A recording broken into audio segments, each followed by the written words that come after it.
ರಾಮಚಂದ್ರ ಪ್ರಭು, ಮಹಾರಾಣಿ ತಾರೆಯವರನ್ನು ಹೇಗೆ ಸಮಾಧಾನಪಡಿಸುವುದೆಂದೇ ತೋಚುತ್ತಿಲ್ಲ. ಪತಿವಿಯೋಗವನ್ನು ಸಹಿಸಲಾರದೆ ಸಾವೇ ಅಂತಿಮವೆಂದು ನಿರ್ಧರಿಸಿಬಿಟ್ಟಿದ್ದಾರೆ. ಈಗ ನೀವೇ ಇವರನ್ನು ಸಮಾಧಾನಪಡಿಸಬೇಕು. ಅದಕ್ಕಾಗಿ ನಾನು ಬಂದಿದ್ದೆ ಹನುಮಂತ. ಮಹಾರಾಣಿ, ಏಳಿ, ಎದ್ದೇಳಿ. ನಿಮ್ಮನ್ನು ಕಾಣಲು ಪುರುಷೋತ್ತಮನಾದ ರಾಮಚಂದ್ರ ಪ್ರಭು ಬಂದಿದ್ದಾರೆ. ಮಾತನಾಡಿ. ಏಳಿ ಮಹಾರಾಣಿ.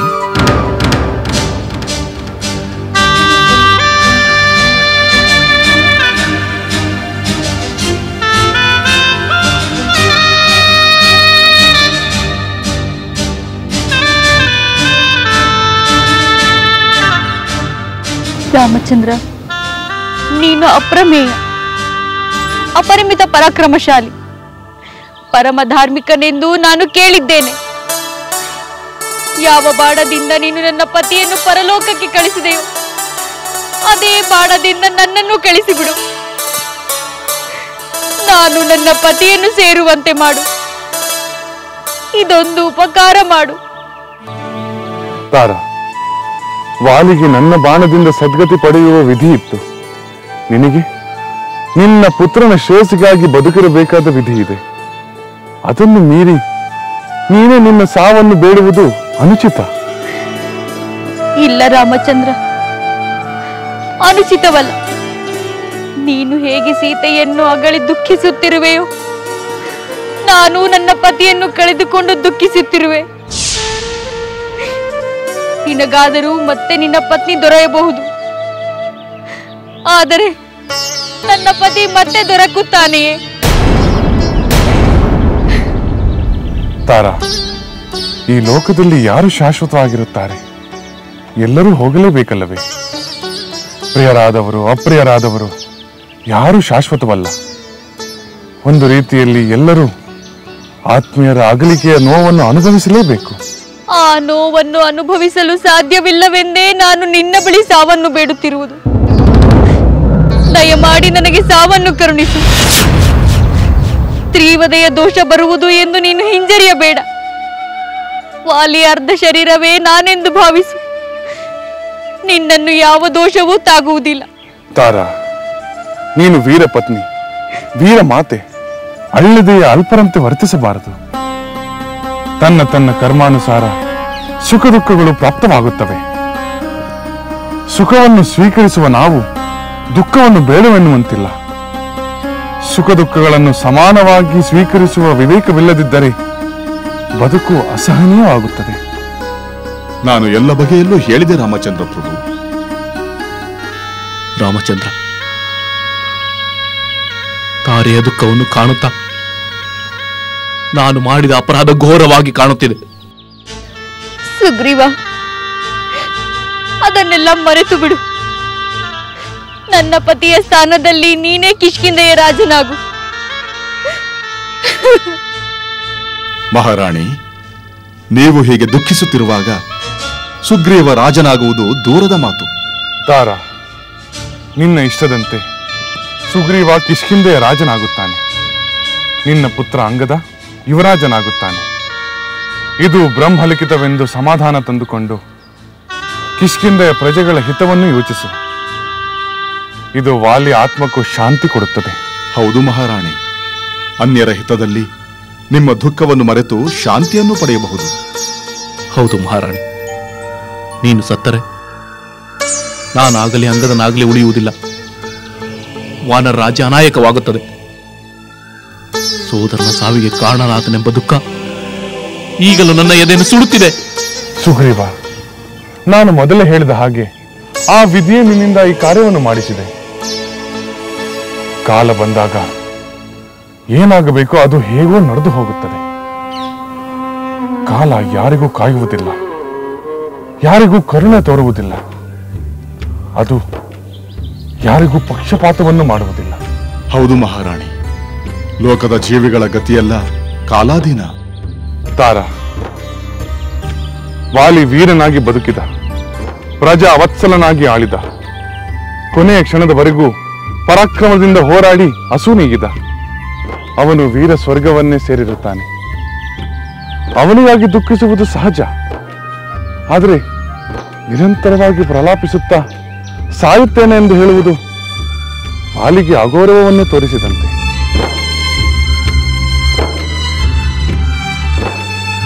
ಸುಗ್ರೀವ, ಶೀಘ್ರವಾಗಿ ವಾಲಿಯ ಪ್ರೇತ ಕಾರ್ಯಗಳಿಗೆ ನೀನು ಸಿದ್ಧತೆಗಳನ್ನು ಮಾಡು.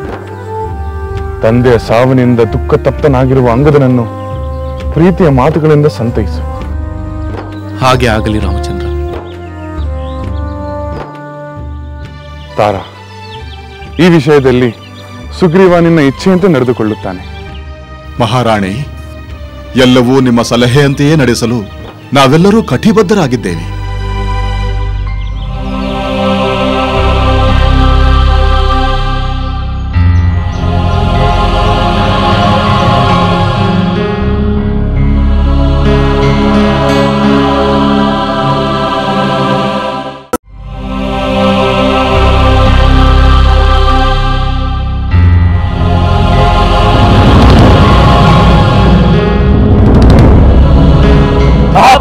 ನಮೋ ನಮಃ. ಏನು ವಿಷಯ ಹೇಳಿ. ನಾವು ಕಿಷ್ಕಿಂದೆ ವಿಚಾರವೊಂದನ್ನು ತಂದಿದ್ದೇವೆ. ಕಿಷ್ಕಿಂದೆಯ ವಿಚಾರವೇ? ಅದೇನೆಂದು ಹೇಳಿ. ಪ್ರಭು, ಕಿಷ್ಕಿಂದೆಯಲ್ಲಿ ವಾಲಿಗೂ ಸುಗ್ರೀವನಿಗೂ ದ್ವಂದ್ವ ಯುದ್ಧವಾಯಿತು. ವಾಲಿಗೂ ಸುಗ್ರೀವನಿಗೂ ಯುದ್ಧವೇ? ಅವರಿಬ್ಬರು ಸಹೋದರರಲ್ಲ. ರಾಮನಿಗೂ ಸುಗ್ರೀವನಿಗೂ ಸ್ನೇಹವಾಯಿತೆಂದು ನೀವೇ ಹೇಳಿದ್ರಲ್ಲ. ಹೌದು ಮಹಾಪ್ರಭು.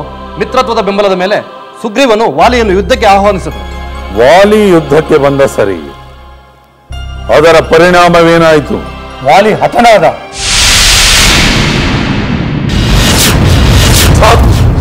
ಸಾಕು ಸಾಕು, ನಿಲ್ಲಿಸಿ. ವಾಲಿಯಂತಹ ಪರಾಕ್ರಮಿಯ ವಧೆ, ನಾನು ಗೆಲ್ಲಲಾಗದ ವಾಲಿ ರಾಮನ ಬಾಣದಿಂದ ಹತನಾದನೆ. ಸರಿ, ನೀವಿನ್ನು ಹೊರಡಿ.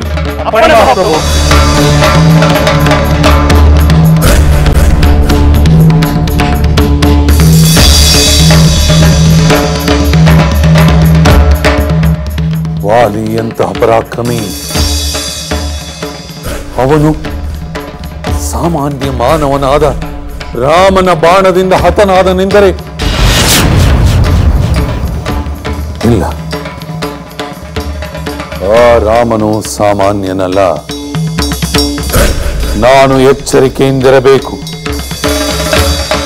ಆ ರಾಮನನ್ನು ಲಘುವಾಗಿ ಪರಿಗಣಿಸಬಾರದು, ಲಘುವಾಗಿ ಪರಿಗಣಿಸಬಾರದು.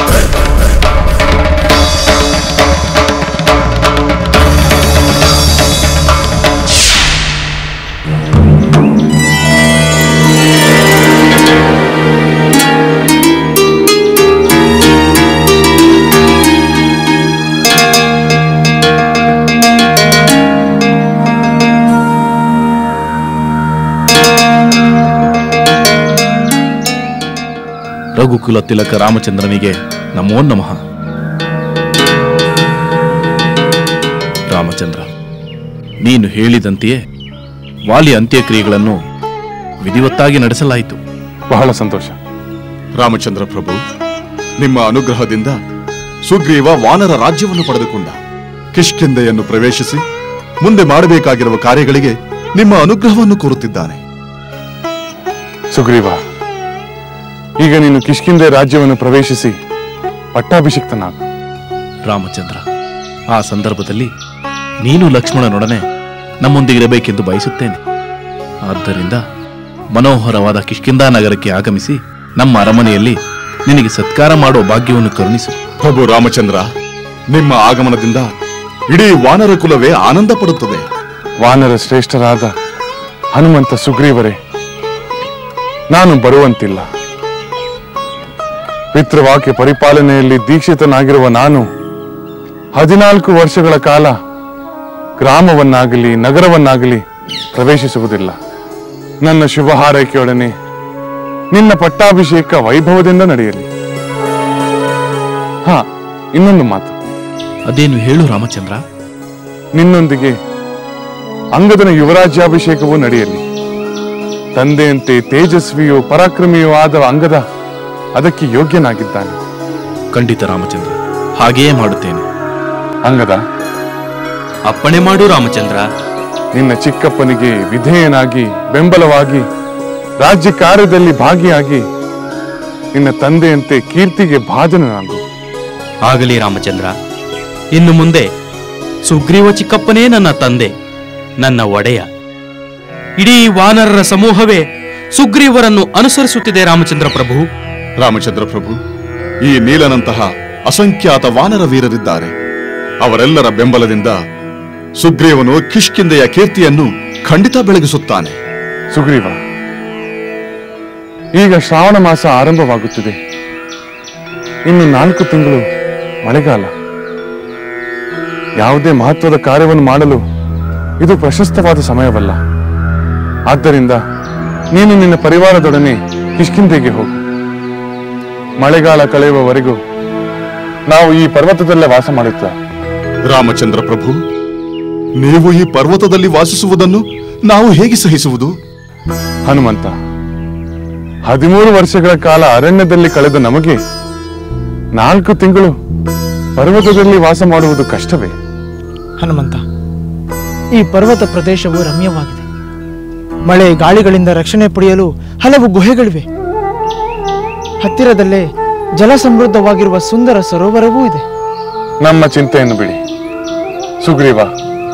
ಕಾರ್ತಿಕ ಮಾಸ ಆರಂಭವಾಗುತ್ತಲೇ ಸೀತಾ ಅನ್ವೇಷಣೆಗೆ ಪ್ರಯತ್ನಿಸು. ಈಗ ನೀನು ಕಿಷ್ಕಿಂಧೆಗೆ ಹೋಗು.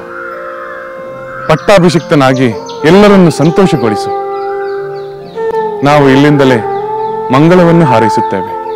ನಿನ್ನಿಚ್ಛೆಯಂತೆ ಆಗಲಿ, ನಾವಿನ್ನು ಬರುತ್ತೇವೆ.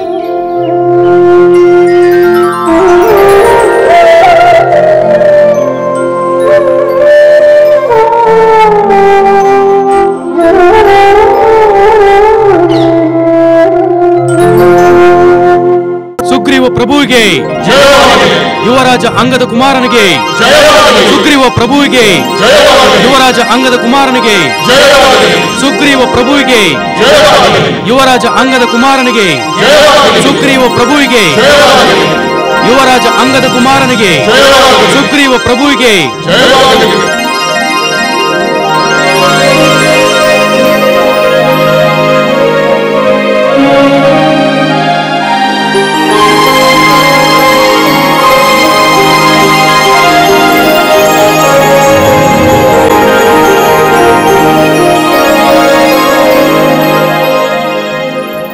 ಸಮಸ್ತ ವಾನರ ಕುಲ ಬಾಂಧವರೇ, ಶ್ರೀರಾಮಚಂದ್ರ ಪ್ರಭುವಿನ ಅನುಗ್ರಹದಿಂದ ವಾನರ ಶ್ರೇಷ್ಠನಾದ ಸುಗ್ರೀವನು ಕಿಷ್ಕಿಂಧೆಯ ಮಹಾರಾಜನಾಗಿ ಪಟ್ಟಾಭಿಷಕ್ತನಾಗಿದ್ದಾನೆ.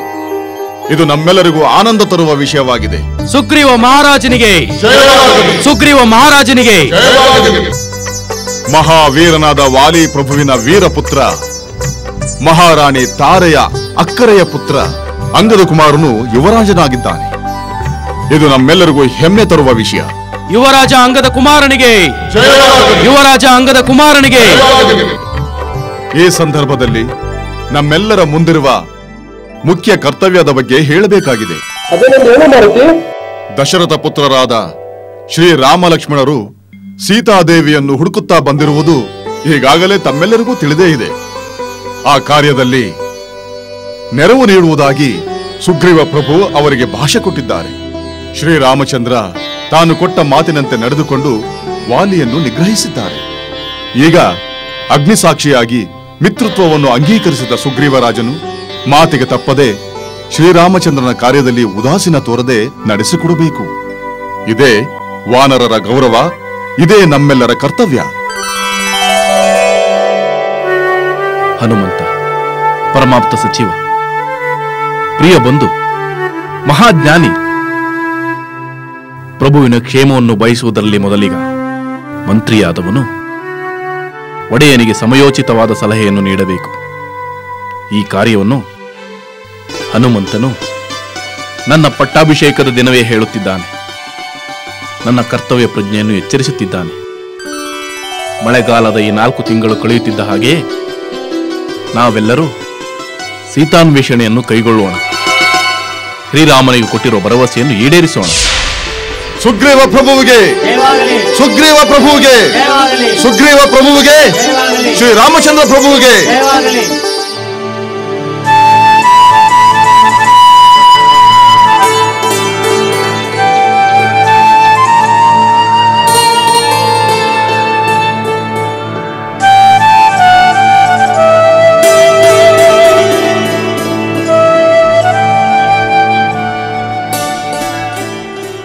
ಲಕ್ಷ್ಮಣ, ಈ ಪ್ರಸರವಣ ಪರ್ವತ ಎಷ್ಟು ರಮ್ಯವಾಗಿದೆ ಅಲ್ಲವೇ?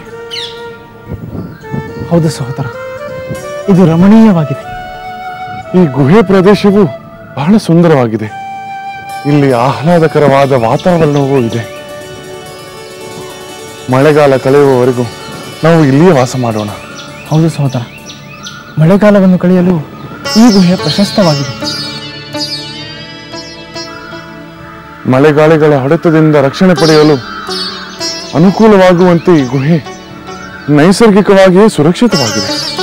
ಅಷ್ಟು ಮಾತ್ರವಲ್ಲ ಸಹೋದರ, ಇಲ್ಲಿರುವವರೆಗೆ ದೂರ ಹೋಗದೆ ಹತ್ತಿರದಲ್ಲೇ ಕಂದಮೂಲಗಳನ್ನು ಸಂಗ್ರಹಿಸಬಹುದು. ಗುಡ್ಡ ಬೆಟ್ಟಗಳಿಂದ ಕೂಡಿರುವ ಈ ಮನೋಹರವಾದ ಸ್ಥಳದಲ್ಲಿ ಬೇಸರವಿಲ್ಲದೆ ಮಳೆಗಾಲವನ್ನು ಕಳೆದು ಬಿಡಬಹುದು.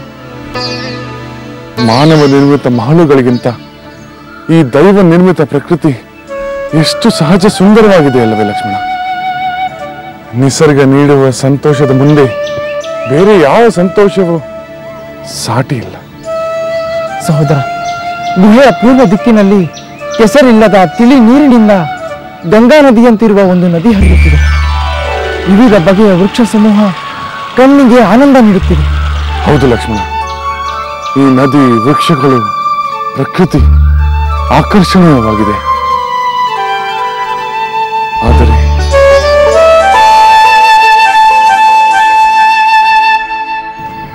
ಸಹೋದರ, ಏಕೆ ಸುಮ್ಮನಾದೆ? ಇದ್ದಕ್ಕಿದ್ದಂತೆ ಏಕೆ ಚಿಂತಾಕ್ರಾಂತನಾದೆ? ಇದನ್ನೆಲ್ಲ ನೋಡುತ್ತಿದ್ದರೆ ನನ್ನ ಸೀತೆಯೊಂದಿಗೆ ಕಳೆದ ಕ್ಷಣಗಳು ನನ್ನ ನೆನಪಿನಲ್ಲಿ ನುಗ್ಗಿ ಬರುತ್ತಿವೆ ಲಕ್ಷ್ಮಣ. ಸಹೋದರ ಸಹೋದರ ಏನು ಲಕ್ಷ್ಮಣ? ವಿಷಾದವನ್ನು ಬಿಡು ಸಹೋದರ. ಮಳೆಗಾಲ ಮುಗಿದ ನಂತರ ಅತ್ತಿಗೆ ಖಂಡಿತ ಸಿಕ್ಕೇ ಸಿಗುತ್ತಾರೆ. ಇನ್ನು ಮುಂದಿನ ಯಾವ ಮಳೆಗಾಲದಲ್ಲೂ ನೀವಿಬ್ಬರು ದೂರವಿರುವಂತಹ ಪ್ರಸಂಗ ಬರುವುದಿಲ್ಲ. ಚಿಂತಿಸಬೇಡ, ಬಾ ಗುಹೆಯೊಳಗೆ ಹೋಗೋಣ.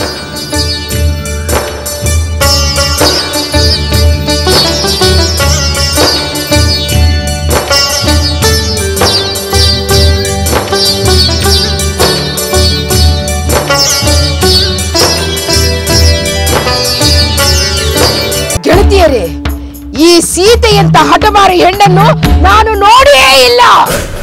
ಏನು ಪ್ರಯೋಜನ?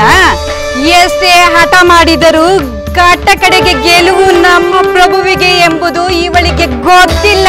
ಹೌದು, ಹಿಂದೆ ಮರುತ ರಾಜನು ಯಜ್ಞ ಮಾಡುತ್ತಿರುವಾಗ ನಮ್ಮ ರಾವಣೇಶ್ವರ ಪ್ರಭುಗಳನ್ನು ಕಂಡು ಶರಣಾಗತನಾಗಿದ್ದ ವಿಷಯ ನಾವು ಇವಳಿಗೆ ಹೇಳಲೇ ಇಲ್ಲ ಅಲ್ಲವೇ?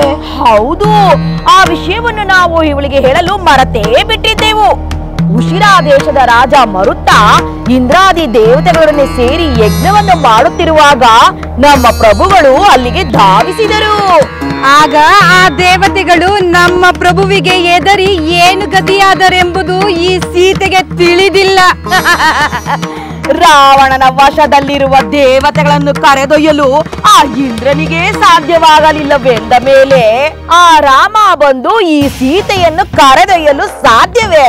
ಎಲೆ ಸೀತೆ, ಮರುತನ ಯಜ್ಞದಲ್ಲಿ ಇಂದ್ರ, ವರುಣ, ಯಮ, ಕುಬೇರ ಇವರೆಲ್ಲರೂ ನಮ್ಮ ರಾವಣೇಶ್ವರನ ಪ್ರತಾಪಕ್ಕೆ ತಮ್ಮನ್ನು ತಾವು ಹೇಗೆ ರಕ್ಷಿಸಿಕೊಂಡರೆಂಬುದು ನಿನಗೆ ಗೊತ್ತೇ? ಹೇಳುತ್ತೇವೆ ಕೇಳು. ಓಂ ಭೂರ್ಭುವಃ ಓಂ ತತ್ಸವಿತುರ್ವರೆಣ್ಯಂ ಭರ್ಗೋ ದೇವಸ್ಯ ಧೀಮಹಿ ಧಿಯೋ ಯೋ ನಃ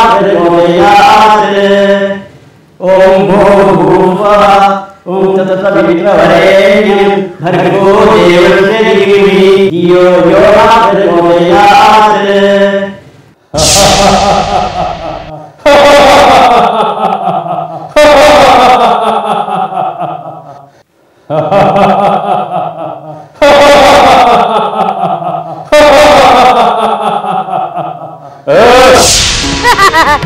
ನಮ್ಮ ಪ್ರಭು ರಾವಣೇಶ್ವರ ಯಜ್ಞಕುಂಡದ ಬಳಿಗೆ ಬಂದಾಗ ನೋಡಬೇಕಾಗಿತ್ತು ಆ ದೇವತೆಗಳ ಸ್ಥಿತಿ. ಪಾಪ, ಚಿಂತಾಜನಕವಾಗಿತ್ತು. ಸ್ವರ್ಗಾಧಿಪತಿ ದೇವೇಂದ್ರ ಹೆದರಿ ನವಿಲಿನ ರೂಪ ತಾಳಿಬಿಟ್ಟ.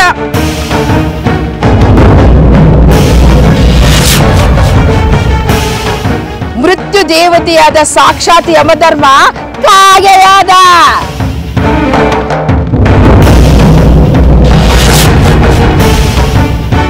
ಸಂಪತ್ತಿನ ಒಡೆಯ ರಾವಣೇಶ್ವರನ ಹಿರಿಯನ್ನ ಈಗಾಗಲೇ ಪುಷ್ಪಕ ವಿಮಾನವನ್ನು ಕಳೆದುಕೊಂಡು ಬಿಟ್ಟಿದ್ದ. ತಮ್ಮನಿಗೆ ಹೆದರಿದ ಕುಬೇರ ಕೋತಿಕೇತನಾದ.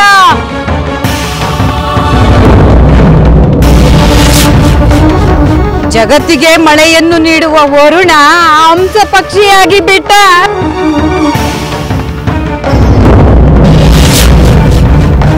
ನಮ್ಮ ಪ್ರಭುಗಳು ಧೀರರಂತೆ ಯಜ್ಞಕುಂಡದ ಬಳಿಗೆ ಬಂದರು.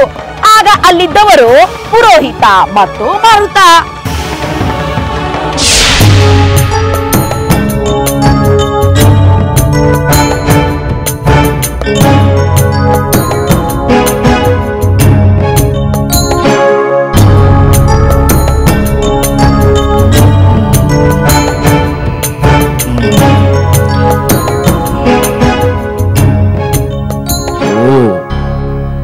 ಶ್ರೇಷ್ಠ ಹನುಮಂತ, ನೀನು ನನ್ನನ್ನು ಕಾಣಲು ಬಯಸಿರುವೆ ಎಂದು ನೀಲ ಹೇಳಿದ. ನಿನ್ನ ಮೇಲಿನ ಅಪಾರವಾದ ಗೌರವದಿಂದ ಬಂದೆ. ಹೇಳು, ಏನಂತ ಅವಸರದ ರಾಜಕಾರ್ಯ? ಈಗ ಮಿತ್ರ ಕಾರ್ಯವೇ ರಾಜಕಾರ್ಯ. ಅದನ್ನು ನಾನು ನಿನಗೆ ನೆನಪು ಮಾಡಲು ಬಂದೆ. ಮಿತ್ರ ಕಾರ್ಯವೇ? ಅದೇನದು? ವಾನರೇಶ್ವರ, ಮಿತ್ರ ಸಹಾಯದಿಂದ ರಾಜ್ಯ ಪಡೆದೆ, ಐಶ್ವರ್ಯ ಪಡೆದೆ. ಆದರೆ ಅಂಥ ಮಿತ್ರನಿಗೆ ಮಾತು ಕೊಟ್ಟ ಕಾರ್ಯವನ್ನು ಹಾಗೇ ಉಳಿಸಿದೆ. ಆದಷ್ಟು ಬೇಗ ಅತ್ತ ಗಮನ ಹರಿಸುವುದು ಸೂಕ್ತ ಮಹಾರಾಜ. ನಾನು ಕರ್ತವ್ಯವನ್ನು ಮರೆತಿರುವೆನೆಂದು ಏಕೆ ಭಾವಿಸುತ್ತಿರುವೆ ಮಾರುತಿ? ನಾನು ಹಾಗೆ ಭಾವಿಸುತ್ತಿಲ್ಲ. ಆದರೆ ಸೂಕ್ತ ಸಮಯದಲ್ಲಿ ಸೂಕ್ತವಾದ ಕಾರ್ಯವನ್ನು ಯಾರು ಮಾಡುತ್ತಾರೋ ಅವರು ಕೀರ್ತಿಗೆ ಬಾಧ್ಯರಾಗುತ್ತಾರೆ. ಅದರಲ್ಲೂ ಮಿತ್ರ ಕಾರ್ಯವನ್ನು ಸಮಯೋಚಿತವಾಗಿ ಮಾಡುವುದು ರಾಜನಾದವನ ಕರ್ತವ್ಯ. ಮಾರುತಿ, ಅದೆಲ್ಲ ನನಗೆ ತಿಳಿದಿಲ್ಲವೆಂದುಕೊಂಡಿರುವೆಯಾ? ತಿಳಿಯದಿರುವುದನ್ನು ನೆನಪು ಮಾಡಿಕೊಡುವುದು ಸಚಿವನಾದವನ ಕರ್ತವ್ಯ. ಹನುಮಂತ, ನಿನ್ನ ಮನಸ್ಸಿನಲ್ಲಿ ಏನಿದೆ ಎಂಬುದನ್ನು ನೇರವಾಗಿ ಹೇಳು. ಮಹಾರಾಜ ಸುಗ್ರೀವ, ರಾಜನಾದವನಿಗೆ ಸೈನ್ಯ ಮತ್ತು ಕೋಶಗಳಂತೆ ಮಿತ್ರಬಲವು ಬಹಳ ಮುಖ್ಯವಾದುದು. ಅವುಗಳ ಮಹತ್ವವನ್ನು ಅರಿತವನೇ ರಾಜನಾಗಿ ಯಶಸ್ವಿಯಾಗುತ್ತಾನೆ. ಹನುಮಂತ, ನಿನ್ನಷ್ಟಲ್ಲದಿದ್ದರೂ ನಾನು ತಕ್ಕ ಮಟ್ಟಿಗೆ ರಾಜನೀತಿಯನ್ನು ಬಲ್ಲವನಾಗಿದ್ದೇನೆ. ರಾಜನೀತಿಯನ್ನು ಕೇವಲ ತಿಳಿಯುವುದು ಮುಖ್ಯವಲ್ಲ ಮಹಾರಾಜ, ಅದು ಕಾರ್ಯದಲ್ಲಿ ಯಶಸ್ವಿಯಾಗಬೇಕು. ಮಿತ್ರ ಕಾರ್ಯ ಸ್ವಂತ ಕಾರ್ಯಕ್ಕಿಂತಲೂ ಪ್ರಧಾನವಾದುದು. ಅದಕ್ಕಿಂತ ಮುಖ್ಯವಾಗಿ ಕೊಟ್ಟ ಮಾತಿನಂತೆ ನಡೆಯುವುದು ಎಲ್ಲಕ್ಕಿಂತಲೂ ಶ್ರೇಷ್ಠವಾದುದು. ಎಚ್ಚರ ತಪ್ಪಿದರೆ, ಉದಾಸೀನವಾದರೆ ಅನರ್ಥಗಳು ಸಂಭವಿಸಬಹುದು. ಏನಂದ್ರೆ, ನನಗೆ ಅನರ್ಥಗಳು ಸಂಭವಿಸುವ ಸಾಧ್ಯತೆ ಇದೆಯೇ? ಹಾಗಾಗಲಿ ಎಂದು ನಾನು ಬಯಸುವುದಿಲ್ಲ. ಆದರೆ ಕಾಲ ಮೀರಿದ ನಂತರ ಯಾವ ಕಾರ್ಯವನ್ನು ಮಾಡಿದರೂ ಅದು ನಿಷ್ಪ್ರಯೋಜಕ. ಜೊತೆಗೆ ಅದರಿಂದ ಪ್ರತಿಕೂಲ ಪರಿಣಾಮ ಉಂಟಾದರೂ ಆಶ್ಚರ್ಯವೇನಿಲ್ಲ. ಹೆದರಿ ಬೆಪ್ಪಾದ ಆ ಮರುತನಿಗೆ ನಮ್ಮ ಪ್ರಭುಗಳು ಏನು ಹೇಳಿದರು ಗೊತ್ತೇ?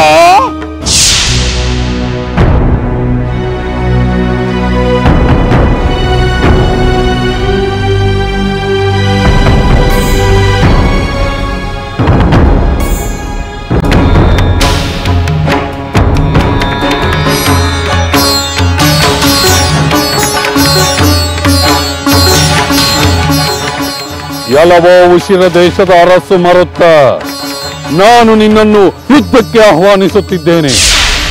ನೀನು ನನ್ನೊಡನೆ ಯುದ್ಧ ಮಾಡಬೇಕು, ಇಲ್ಲವಾದರೆ ಶರಣಾಗತನಾಗಬೇಕು.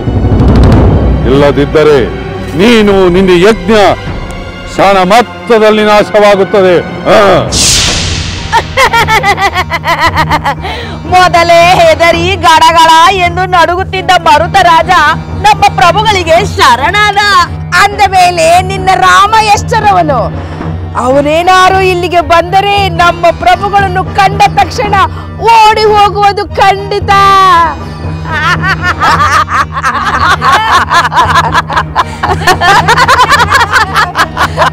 ಗೆಳತಿಯರೇ,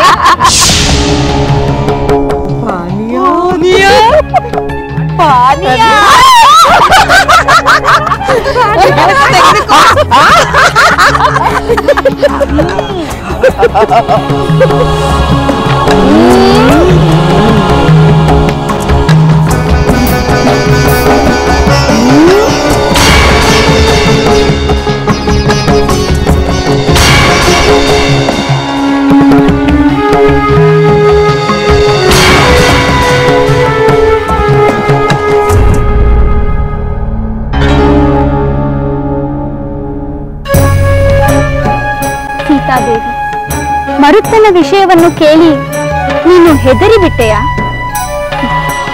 ಅದರ ಅಗತ್ಯವಿಲ್ಲ. ಮರುತ್ತ ಶರಣಾದದ್ದು ಏಕೆಂದು ನಾನು ಹೇಳುತ್ತೇನೆ, ಕೇಳಿ. ಎಲ್ಲವೋ ದೀಕ್ಷಾಬದ್ಧನಾಗಿ ದೇವತೆಗಳ ಪ್ರೀತ್ಯರ್ಥವಾಗಿ ಯಜ್ಞವನ್ನು ಮಾಡುತ್ತಿರುವ ನನ್ನನ್ನು ಯುದ್ಧಕ್ಕೆ ಆಹ್ವಾನಿಸುತ್ತಿರುವ ನೀನು ಯಾರು? ನಾನು ಯಾರು ಎಂದು ನಿನಗೆ ತಿಳಿದಿಲ್ಲವೇ? ಅಥವಾ ಗೊತ್ತಿದ್ದು ಗೊತ್ತಿಲ್ಲದಂತೆ ನಟಿಸುತ್ತಿರುವೆಯಾ? ಇರಲಿ, ನಾನಾರೆಂದು ತಿಳಿಸುತ್ತೇನೆ. ನಾನು ಲಂಕಾಧೀಶ್ವರ ದಶಕಂಠ ರಾವಣ. ಲೋಕಲೋಕಗಳಲ್ಲಿಯೂ ಪ್ರಖ್ಯಾತಿಯಾಗಿರುವ ನಾನು ಯಾರೆಂದು ನಿನಗೆ ನಿಜವಾಗಲೂ ತಿಳಿದಿಲ್ಲವೇ? ನನ್ನನ್ನು ಕಂಡ ಮೇಲೂ, ನನ್ನ ದರ್ಪ ವೈಭವಗಳನ್ನು ನೋಡಿದ ಮೇಲೂ ನಿನಗೆ ನನ್ನ ಬಗ್ಗೆ ಕಿಂಚಿತ್ತು ಕುತೂಹಲ ಮೂಡಲಿಲ್ಲವೇ? ಇರಲಿ, ನನ್ನನ್ನು ನೋಡಿದ ಮೇಲೂ ನನಗೆ ಭಯಪಡದೆ ನಿಂತಿರುವ ನಿನ್ನ ಧೈರ್ಯವನ್ನು ನಾನು ಮೆಚ್ಚುತ್ತೇನೆ. ನನ್ನ ಸೋದರ ಕುಬೇರನಿಂದ ಪುಷ್ಪಕ ವಿಮಾನವನ್ನು ಕಸಿದುಕೊಂಡ ನನ್ನ ಪರಾಕ್ರಮ ಎಷ್ಟೆಂದು ನಿನಗೆ ತಿಳಿಯುತ್ತಲ್ಲವೇ? ಭಲೆ ಭಲೆ ರಾವಣೇಶ್ವರ, ಯುದ್ಧದಲ್ಲಿ ನಿನ್ನ ಸೋದರನಾದ ಕುಬೇರನನ್ನೇ ಸೋಲಿಸಿದ ನೀನು ಮಹಾಪರಾಕ್ರಮಶಾಲಿಯೇ ಸರಿ. ನೀನು ತುಂಬಾ ಅದೃಷ್ಟವಂತ. ಪೂರ್ವ ಜನ್ಮದ ಪುಣ್ಯದಿಂದ ಈ ಜನ್ಮದಲ್ಲಿ ಇನ್ನೂ ಎಂತೆಂತಹ ವರಗಳನ್ನು ಪಡೆದಿರುವೆಯೋ? ಪೂರ್ವ ಜನ್ಮದ ಪುಣ್ಯವಲ್ಲವೋ ಮರುತ್ತ? ಈ ಜನ್ಮದಲ್ಲಿ ನನ್ನ ಶಕ್ತಿ ಸಾಮರ್ಥ್ಯಗಳಿಂದ, ನನ್ನ ಕಠಿಣವಾದ ತಪಸ್ಸಿನಿಂದ ಬ್ರಹ್ಮನನ್ನು ಮೆಚ್ಚಿಸಿ ಅಜೇಯನೆಂಬ ವರ ಪಡೆದಿದ್ದೇನೆ. ನನ್ನನ್ನು ಗೆಲ್ಲಲು ತ್ರಿಭುವನಗಳಲ್ಲೂ ಯಾರಿಂದಲೂ ಸಾಧ್ಯವಿಲ್ಲ. ನಾನು ನಿನಗೆ ಯುದ್ಧಕ್ಕೆ ಆಹ್ವಾನ ನೀಡುತ್ತಿದ್ದೇನೆ. ನನ್ನನ್ನು ಗೆಲ್ಲಬೇಕು, ಇಲ್ಲವಾದರೆ ನನಗೆ ಶರಣಾಗತನಾಗಬೇಕು. ಏನೆಂದೆ? ನಾನು ನಿನಗೆ ಶರಣಾಗುವುದೇ? ನನ್ನನ್ನೇನು ಕೈಲಾಗದ ಹೇಡಿ ಎಂದು ತಿಳಿದಿರುವೆಯಾ? ನನ್ನಲ್ಲಿರುವ ಅತಿ ಶಕ್ತಿಯುತವಾದ ಬಾಣಗಳನ್ನು ಪ್ರಯೋಗಿಸಿ ನಿನ್ನನ್ನು ಈಗಲೇ ಯಮಪುರಿಗೆ ಅಟ್ಟುತ್ತೇನೆ. ಸಿದ್ಧನಾಗು. ಸಾವಧಾನ ಮಹಾರಾಜ, ಸಾವಧಾನ. ನೀನು ಪರಮೇಶ್ವರನ ಪರವಾದ ಯಜ್ಞದೀಕ್ಷೆಯನ್ನು ಹೊಂದಿರುವೆ. ಯಜ್ಞದೀಕ್ಷೆಯನ್ನು ಮಾಡುವವನು ಯುದ್ಧಕ್ಕೆ ಮುಂದಾಗಬಾರದು, ಕೋಪವನ್ನು ಮಾಡಬಾರದು. ಆದರೆ ಮುನೀಂದ್ರ, ಈ ದುರ್ವಾನನನ್ನು ಯುದ್ಧಕ್ಕೆ ಆಹ್ವಾನಿಸುತ್ತಿರುವನಲ್ಲ? ಮಹಾರಾಜ, ಇವನು ಯಜ್ಞ ವಿರೋಧಿ, ದೇವತೆಗಳ ಶತ್ರು. ಯಜ್ಞವನ್ನು ಹಾಳು ಮಾಡುವುದೇ ಇವನ ಉದ್ದೇಶ. ಹಾಗಾದರೆ ಈಗ ಮತ್ತೇನು ಮಾಡುವುದು ಮುನೀಂದ್ರ? ಯುದ್ಧವೆಂದ ಮೇಲೆ ಸೋಲು ಗೆಲುವುಗಳು ಸಂದೇಹಾಸ್ಪದ. ಇವನನ್ನು ಉಪಾಯವಾಗಿ ಸಾಗ ಹಾಕಿ ನೀನು ಯಜ್ಞ ಕಾರ್ಯವನ್ನು ಮುಂದುವರಿಸು. ಹಾಗೆ ಆಗಲಿ ಮುನೀಂದ್ರ. ನೀವು ಹೇಳಿದಂತೆಯೇ ನಾನು ಇವನೊಡನೆ ಯುದ್ಧ ಮಾಡುವುದಿಲ್ಲ. ಎಲೈ ದಾನವೇಂದ್ರ, ಅಂದರೆ ನೀನು ನನ್ನೊಡನೆ ಯುದ್ಧ ಮಾಡುವುದಿಲ್ಲ ಎಂದ ಮೇಲೆ ನೀನು ನನಗೆ ಶರಣಾಗತನಾದಂತೆ. ಮರುತ್ತ ಶರಣಾದ, ಮರುತ್ತ ಶರಣಾದ.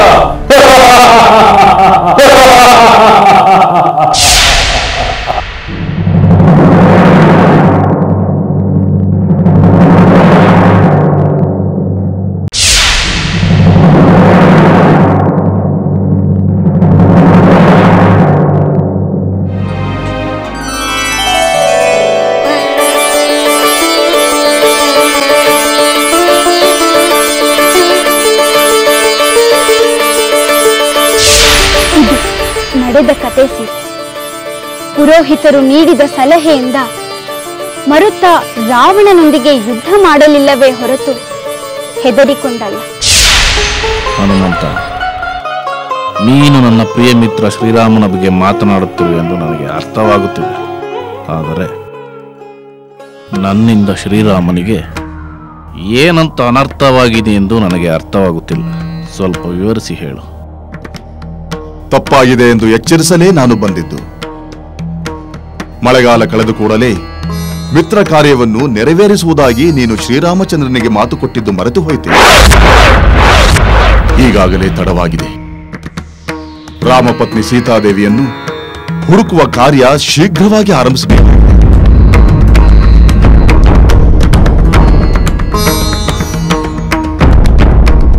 ನಿನ್ನ ಮಾತು ನಿಜ ಮಾರುತಿ. ಬಹುಕಾಲದಿಂದ ಸುಖ ವಂಚಿತನಾಗಿದ್ದ ನನಗೆ ಈ 4 ತಿಂಗಳುಗಳು 4 ಕ್ಷಣಗಳಂತೆ ಉರುಳಿ ಓದುವುದು ನನ್ನ ಅರಿವಿಗೆ ಬರಲಿಲ್ಲ. ಸುಖದಲ್ಲಿ ಮುಳುಗಿ ಸಕನ ಹಿತವನ್ನು ಮರೆಯಬಾರದು ಮಹಾರಾಜ. ಮಹಾತ್ಮನಾದ ಶ್ರೀರಾಮಚಂದ್ರ ಪತ್ನಿ ವಿಯೋಗದಿಂದ ಎಷ್ಟು ನೊಂದಿರುವನೆಂದು ಅರ್ಥ ಮಾಡಿಕೊ. ನಿನ್ನ ಕಾರ್ಯವನ್ನು ಮಾಡಿಕೊಟ್ಟ ಅವರ ಕಾರ್ಯವನ್ನು ಮಾಡಿಕೊಡುವುದರಲ್ಲಿ ಉದಾಸೀನ ತೋರಬಾರದು. ಇನ್ನು ಕೊಂಚವೂ ವಿಳಂಬವಾಗಬಾರದು.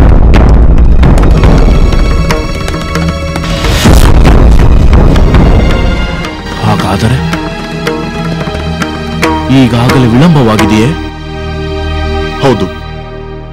ಶ್ರೀರಾಮ ಹೇಳುವ ಮೊದಲೇ ನಾವು ಸೀತಾನ್ವೇಷಣೆ ಕಾರ್ಯದಲ್ಲಿ ಮುಂದಾಗುವುದು ಉಚಿತ. ಇನ್ನು ತಡ ಮಾಡುವುದು ಬೇಡ.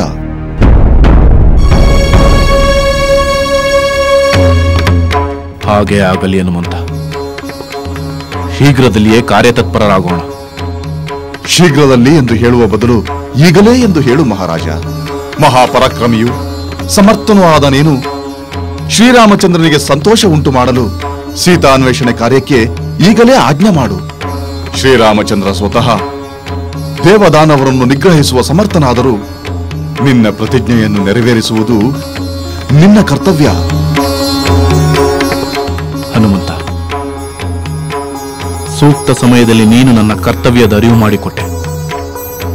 ಮಹಾರಾಜ, ನೀನು ಆಜ್ಞೆ ಮಾಡಿದರೆ ಸಾಕು.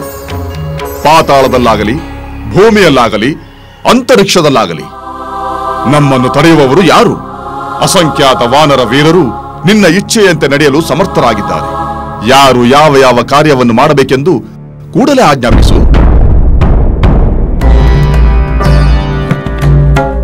ಹಾಗೆ ಆಗಲಿ ಹನುಮಂತ. ಈ ಕೂಡಲೇ ಆಜ್ಞಾಪಿಸುತ್ತೇನೆ. ನೀಲಾ, ಹೇಳಿ ಪ್ರಭು. ನೀಲಾ, ನಮ್ಮ ಕಪಿ ಸೈನಿಕರೆಲ್ಲ, ಬೇರೆ ಬೇರೆ ಕಡೆಯಿರೋ ಕಪಿ ನಾಯಕರೆಲ್ಲ ಕೂಡಲೇ ಇಲ್ಲಿಗೆ ಬಂದು ಸೇರುವಂತೆ ವ್ಯವಸ್ಥೆಗೊಳಿಸು. ಆಗಲಿ ಪ್ರಭು. ಸೈನ್ಯವೆಲ್ಲ ಒಂದು ಕಡೆ ಸೇರಿದ ಮೇಲೆ ಮುಂದಿನದನ್ನು ನಿರ್ಧರಿಸೋಣ. ಇನ್ನು 15 ದಿನಗಳೊಳಗೆ ಎಲ್ಲರೂ ಬಂದು ಇಲ್ಲಿ ಸೇರಬೇಕು. ತಡ ಮಾಡಿದರೆ ಮರಣದಂಡನೆಗೆ ಗುರಿಯಾಗುತ್ತಾರೆ. ಈ ನನ್ನ ಸಂದೇಶವನ್ನು ಎಲ್ಲರಿಗೂ ತಲುಪಿಸು. ಖಂಡಿತ ಎಲ್ಲರಿಗೂ ನಿಮ್ಮ ಸಂದೇಶವನ್ನು ತಿಳಿಸುತ್ತೇನೆ ಪ್ರಭು. ಹನುಮಂತ, ನೀನು ಹೇಳಿದ ಹಾಗೆ ನಾನು ಈ ಕೂಡಲೇ ಕಾರ್ಯತತ್ಪರನಾಗಿದ್ದೇನೆ. ಸಮಾಧಾನವಾಯಿತೆ? ಸಮಾಧಾನವಾಯಿತು ಮಹಾರಾಜ. ಮಿತ್ರ ಕಾರ್ಯವನ್ನು ನೆರವೇರಿಸಿ ನೀನು ಶ್ರೀರಾಮಚಂದ್ರನ ಅನುಗ್ರಹಕ್ಕೆ ಪಾತ್ರನಾಗಬೇಕೆಂಬುದೇ ನನ್ನ ಇಚ್ಛೆ. ನಾನಿನ್ನು ಬರುತ್ತೇನೆ.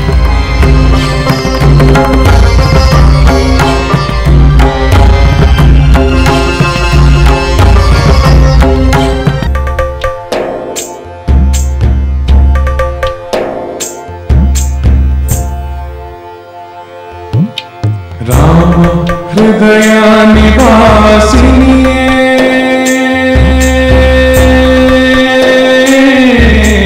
ರಾಮ ಹೃದಯ ನಿವಾಸಿನಿಯೇ ಸೀತೆ, ರಾಘವನಿಗೆ ಕಾಣದೆ ಎಲ್ಲಿರುವೆ, ರಾಘವನಿಗೆ ಕಾಣದೆ ಎಲ್ಲಿರುವೆ ಗುಣವಂತೆ, ರಾಮ ಹೃದಯ ನಿವಾಸಿನಿಯೇ ಸೀತೆ.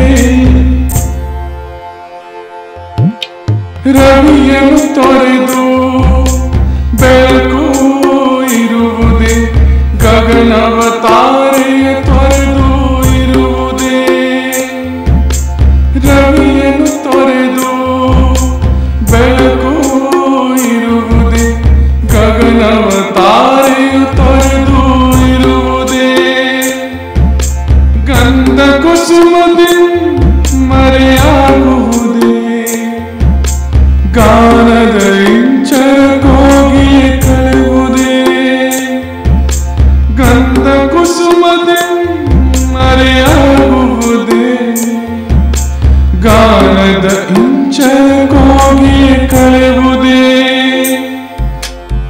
ಹಸಿರಿಲ್ಲದವನ ನೀರದ ಜೀವನ ರಾಮ ಹೃದಯ ನಿವಾಸಿನಿಯೇ ಸೀತೆ ನೀನಿರದ ಭಾಗ್ಯ ಭಾಗ್ಯವೇ ಅಲ್ಲ ನೀನಿರದ ಬಲವೇ ಅಲ್ಲ ನೀನಿರದ ಭಾಗ್ಯ ಭಾಗ್ಯವೇ ಅಲ್ಲ ನೀನಿರದ ಬಲವೇ ಅಲ್ಲ ನೀನಿರದ ಹಗಲು ಹಗಲೇ ಅಲ್ಲ ನೀನಿರದೆ ಎದುರು ಬರಿದೆಯಲ್ಲ ನೀನಿರದ ಹಗಲು ಹಗಲೇ ಅಲ್ಲ ನೀನಿರದೆ ಎದುರು ಬರಿದೆಯಲ್ಲ ಹಸಿರಿಲ್ಲದವನ ನೀನಿರದ ಜೀವನ ರಾಮ ಹೃದಯ ನಿವಾಸಿನಿ ರಾಮ ಹೃದಯ ನಿವಾಸಿನಿಯೇ ಸೀತೆ ರಾಘವನಿಗೆ ಕಾಣದೆ ಎಲ್ಲಿರುವೆ ರಾಘವನಿಗೆ ಕಾಣದೆ ಎಲ್ಲಿರುವೆ ಗುಣವಂತೆ ರಾಮ ಹೃದಯ ನಿವಾಸಿನಿಯೇ ಸೀತೆ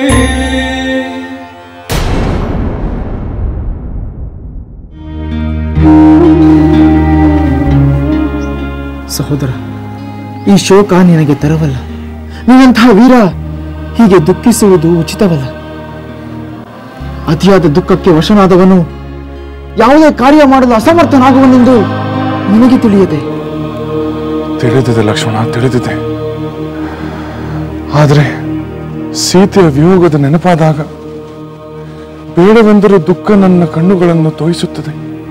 ನನಗೆ ಅರ್ಥವಾಗುತ್ತದೆ ಸಹೋದರ. ಸೀತಾರಾಮರ ಪ್ರೇಮ ಎಷ್ಟು ಗಾಢವೆಂದು ನಾನು ಅರಿಯೇನೆ. ಆದರೆ ಶೋಕವನ್ನು ತೊರೆದು ಧೈರ್ಯವನ್ನು ಅವಲಂಬಿಸಿದಾಗ ಮಾತ್ರ ಆ ದುಷ್ಟ ರಾವಣನನ್ನು ಸಂಹರಿಸಿ ಅತ್ತಿಗೆಯನ್ನು ಪಡೆಯಲು ಸಾಧ್ಯ. ಸಕಲ ಲೋಕಗಳನ್ನು ಅಲ್ಲೋಲ ಕಲ್ಲೋಲ ಮಾಡುವ ಶಕ್ತಿ ಇರುವ ನಿನಗೆ ಆ ದುಷ್ಟ ರಾವಣ ಎಷ್ಟರವನು? ವರ್ಷಕಾಲ ಮುಗಿಯಲಿ, ಆನಂತರ ಆ ವಾನರರ ನೆರವಿನಿಂದ ಆ ರಾವಣನನ್ನು ಧೂಳಿಪಟ ಮಾಡೋಣ.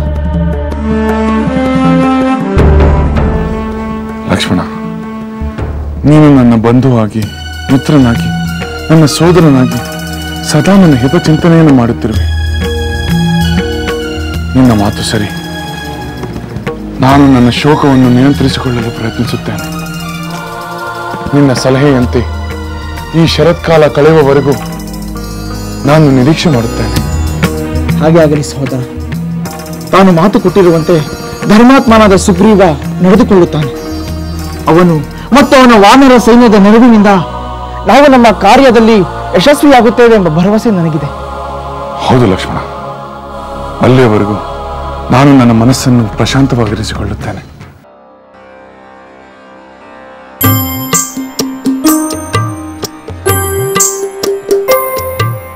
ಮಳೆಗಾಲ ಕಳೆಯಲಿ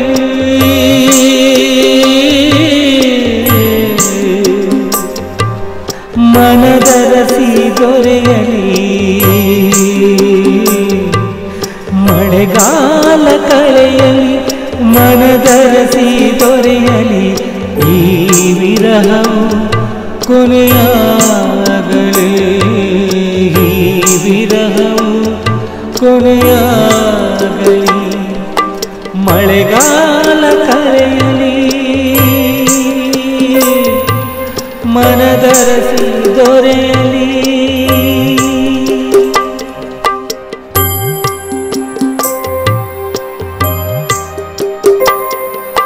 ಕ್ಷಣಗಾಲ ಬಿಡದವಳು ಅನುಗಾಲ ಜೊತೆಯವಳು ಕಾಣದೆ ದಿನ ದಿನವೂ ಹೇಗೆ ಇರುವಳು ಕ್ಷಣಗಾಲ ಬಿಡದವಳು ಅನುಗಾಲ ಜೊತೆಯವಳು ಕಾಣದೆ ದಿನ ದಿನವೂ ಹೇಗೆ ಬಾಳಲ್ಲಿ ನೆರಳಾಗಿ ಉಸಿರಲ್ಲಿ ಉಸಿರಾಗಿ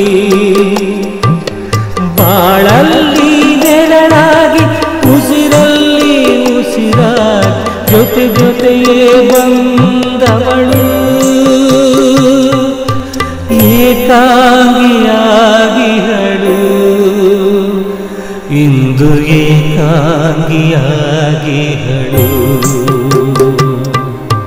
ಮಳೆಗಾಲ ಕಳೆಯಲಿ ಮನದರಸಿ ದೊರೆಯಲಿ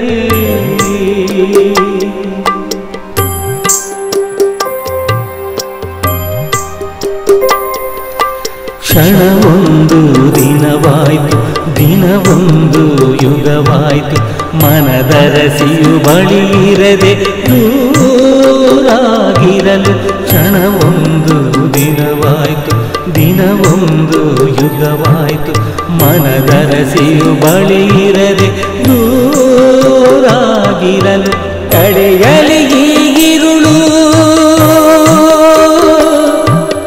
ಮೂಡಲಿ ಹೊಸ ಬೆಳಗು ಕಳೆಯಲಿ ಈಗಿರುಳು ಮೂಡಲಿ ಹೊಸ ಬೆಳಗು ಆಗಲಿ ಸತಿಪತಿಯ ಸಮಾಗಮ ಆಗಲಿ ಸತಿಪತಿಯ ಸಮಾಗಮ ಬೇಗವಾಗಲಿ ಸತಿಪತಿಯ ಸಮಾಗಮ ಮಳೆಗಾಲ ಕಳೆಯಲಿ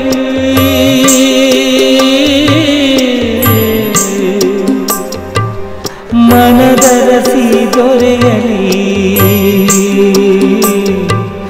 ಮಳೆಗಾಲ ಕಳೆಯಲಿ ಮನದರಸಿ ದೊರೆಯಲಿ ಈ ವಿರಹವು ಕೊನೆಯಾಗಲಿ ಈ ವಿರಹವು ಕೊನೆಯಾಗಲಿ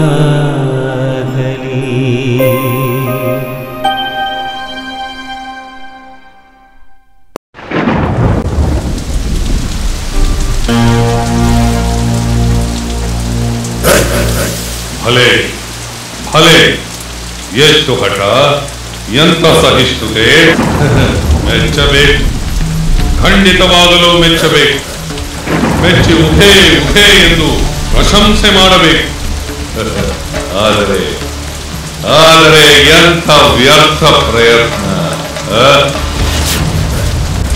ಸೀತೆ ಇದು ಮೂರ್ಖತನದ ಪರಮಾವಧಿ ಈ ಸುರಿಯುವ ಮಳೆಯಲ್ಲಿ ಅಶೋಕವನದ ಬಯಲಲ್ಲಿ ಗಾಢ ಗಾಢನೆ ನಡುಗುವ ನಿನ್ನನ್ನು ಕಂಡು ನನಗೆ ಕನಿಕರವೆನಿಸುತ್ತಿದೆ ಸುಖ ಸಂಪತ್ತುಗಳು ನಿನ್ನ ಕಾಲ ಬಳಿಯಲ್ಲಿಯೇ ಕುಳಿತಿದ್ದರು ಈ ಮತಿಹೀನಳಂತೆ ಅರ್ಥಹೀನ ಹಠ ಮಾಡುವ ನಿನ್ನನ್ನು ಕಂಡು ಏನು ಹೇಳಬೇಕೋ ನನಗೆ ತಿಳಿಯುತ್ತಿಲ್ಲ ದುಷ್ಟ ರಾವಣ, ಒಂದು ಮಾತು ನೆನಪಿಟ್ಟುಕೋ. ನಾನು ಪುರುಷೋತ್ತಮನಾದ ಶ್ರೀರಾಮನ ಧರ್ಮಪತ್ನಿ. ಪತಿವ್ರತೆಯಾದವಳನ್ನು ಪತಿಯಿಂದ ದೂರ ಮಾಡಿ ಅಪಹರಿಸಿದ ನೀಚ. ವಿನಾಶ ಹೊಂದುವುದು ಸತ್ಯ. ಸಾಕು ಸಾಕು, ಅದೇ ಅಸಂಬದ್ಧ ಪ್ರಲಾಪ, ಅರ್ಥಹೀನ ತರ್ಕ.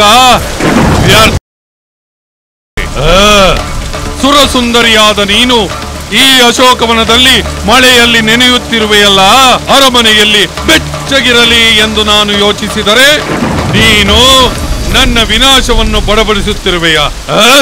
ಈ ಮಳೆ ಗಾಳಿಗಳು ಎಂದಿಗೂ ನನ್ನ ದೃಢ ನಿರ್ಧಾರವನ್ನು ಕದಲಿಸಲಾರವು.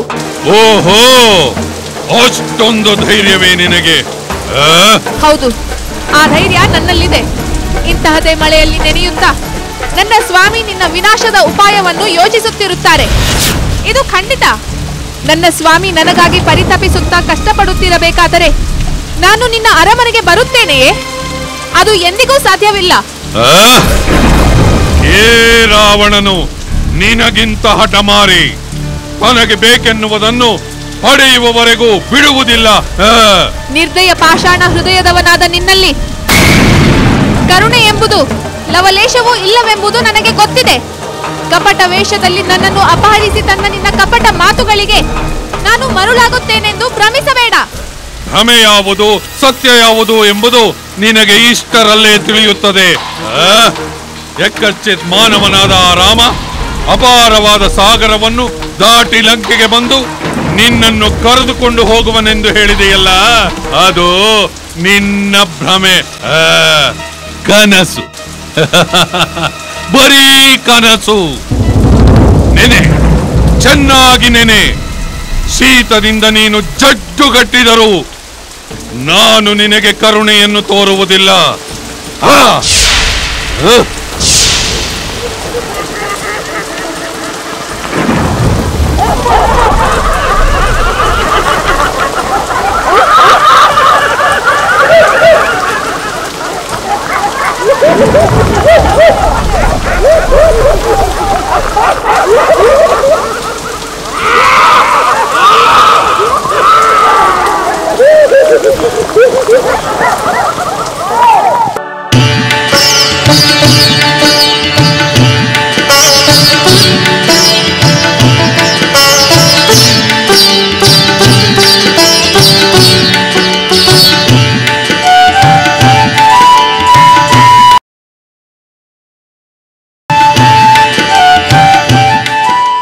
ಅಂಜನಾಸುತ ಆಂಜನೇಯ ನಮೋ ನಮಃ. ಓ ವಾಲಿಕುಮಾರ, ಯುವರಾಜ ಅಂಗದ, ಎಲ್ಲವೂ ಸೌಖ್ಯವೇ? ನಿನ್ನ ಮಾತೆ, ಚಿಕ್ಕಪ್ಪ ಚಿಕ್ಕಮ್ಮ ಎಲ್ಲರೂ ಸೌಖ್ಯವಷ್ಟೇ? ಸೌಖ್ಯವಾಗಿದ್ದಾರೆ ಮಾರುತಿ. ಯುವರಾಜ, ಇದೇನಿದು? ನಿನ್ನ ಮುಖದಲ್ಲಿ ಯಾವುದೋ ದುಗುಡ ತುಂಬಿರುವಂತಿದೆ. ನಿನ್ನ ಮನಸ್ಸನ್ನು ಕಲಕಿದ ಆ ಚಿಂತೆ ಯಾವುದು ಕುಮಾರ? ಚಿಂತೆ ಇದೆ ಮಾರುತಿ. ನಮ್ಮ ಸುಗ್ರೀವ ಮಹಾರಾಜರು ಭೋಗದಲ್ಲಿ ಮೈಮರೆತು ಕಿಷ್ಕಿಂಧೆಯ ಅರಮನೆಯಲ್ಲೇ ಉಳಿದು ಬಿಟ್ಟಿದ್ದಾರೆ. ರಾಜ್ಯ ಕಾರ್ಯವನ್ನೆಲ್ಲ ಮಂತ್ರಿಗಳಿಗೆ ವಹಿಸಿಬಿಟ್ಟಿದ್ದಾರೆ ಮಾರುತಿ. ಹಲವು ವರ್ಷಗಳ ಕಾಲ ಸುಖ ಭೋಗಗಳಿಂದ ದೂರವಿದ್ದ ಸುಗ್ರೀವ ಈಗ ಅದನ್ನೆಲ್ಲ ಒಮ್ಮೆಯೇ ಪಡೆಯಬೇಕೆಂಬ ಉತ್ಸಾಹದಲ್ಲಿರಬೇಕು. ಅದಕ್ಕೇಕೆ ಚಿಂತೆ? ಎಲ್ಲಕ್ಕೂ ಒಂದು ಮಿತಿ ಇರಬೇಕಲ್ಲವೇ ಮಾರುತಿ? ರಾಜನಾದವನಿಗೆ ತನ್ನ ಕರ್ತವ್ಯಗಳ ಪರಿವೇ ಇರಬೇಕಲ್ಲವೇ? ನಿನ್ನ ಮಾತು ನಿಜ ಅಂಗದ. ಕರ್ತವ್ಯ ವಿಮುಖನಾಗಿ ಭೋಗದಲ್ಲಿ ಮುಳುಗಿದ ರಾಜ ಆಪತ್ತನ್ನು ಆಹ್ವಾನಿಸಿದಂತೆ. ಆ ಭಯ ನನ್ನನ್ನು ಕಾಡುತ್ತಿದೆ ಮಾರುತಿ. ಮಳೆಗಾಲ ಕಳೆದ ಮೇಲೂ ಮಹಾರಾಜರ ಈ ವರ್ತನೆ ಮುಂದುವರಿದರೆ ಮುಂದೇನು ಮಾಡುವುದೆಂದು ತಿಳಿಯದೆ ನಿನ್ನನ್ನು ನೋಡಲು ಬಂದೆ. ಅಂಗದ, ನೀನು ಒಳ್ಳೆಯ ಕೆಲಸವನ್ನೇ ಮಾಡಿದೆ. ನಿನ್ನ ಮಾತು ಸತ್ಯ. ಸುಗ್ರೀವನ ಈ ವರ್ತನೆ ಹೀಗೆ ಮುಂದುವರೆದರೆ ಶ್ರೀರಾಮನ ಕಾರ್ಯಕ್ಕೆ ಅಡ್ಡಿಯಾಗುತ್ತದೆ. ಅದರಿಂದ ಮಿತ್ರದ್ರೋಹಕ್ಕೆ, ವಚನ ಭ್ರಷ್ಟತೆಗೆ ಕಾರಣವಾಗುತ್ತದೆ. ಇದು ವಾನರ ಕುಲಕ್ಕೆ ಅಪಮಾನ. ಸಮಯೋಚಿತವಾಗಿ ನನ್ನನ್ನು ನೀನು ಎಚ್ಚರಿಸಿದೆ. ಸುಗ್ರೀವನನ್ನು ಅವನ ಕರ್ತವ್ಯದ ಕಡೆಗೆ ತಿರುಗಿಸುವ ಕಾರ್ಯವನ್ನು ನಾನು ಮಾಡುತ್ತೇನೆ. ಈಗ ಸಮಾಧಾನವಾಯಿತು ಮಾರುತಿ. ರಾಮ ಕಾರ್ಯ ಯಶಸ್ವಿಯಾಗಿ ನಡೆದು ನಮ್ಮ ವಾನರ ಕುಲದ ಗೌರವವನ್ನು ಉಳಿಸಲು ನಾವೆಲ್ಲರೂ ಪ್ರಯತ್ನ ಪಡಲೇಬೇಕು. ನಾನಿನ್ನು ಬರುತ್ತೇನೆ ಮಾರುತಿ. ನಿನಗೆ ಮಂಗಳವಾಗಲಿ.